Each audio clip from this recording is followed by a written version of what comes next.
ও ঘটক সাহেব, তোমরা তো জানেন মোর একটা ছোট্ট মেয়েটি আছে না, বিয়ে দিবে ভাই। একটা ভালো ছেলে দেখি দিবার পাইবে। কি করে?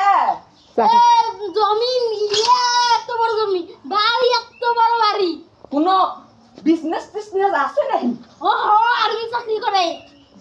ওরে ঘটকের বাচ্চা, ওটা আর্মি চাকরির বিজনেস নয়, এখন চাকরি কয়। এখন শোনো, যাই হোক আর্মি চাকরি করে না, আর্মি চাকরি হলে দিবেন না, এটা ভালো ব্যবসা ট্যাবসা করে, বাড়িতে থাকে, বাপের সয় সম্পত্তি মেলা আছে।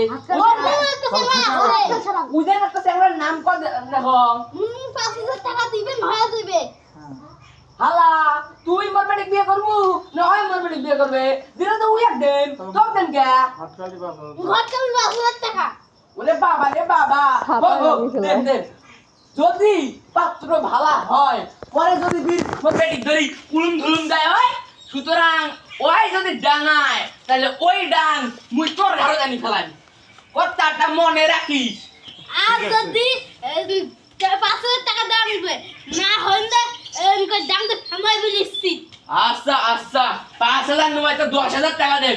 এখন ভালো পাত্র দেখি তোমরা তো জানেন মোর মেলা সয় সম্পত্তি, খাওয়ার কোনো লোক নাই, বেটি মাত্র একটা, বেটা নাই। বেটির যদি দেন তাহলে আমার কোনোই অভাব নেই।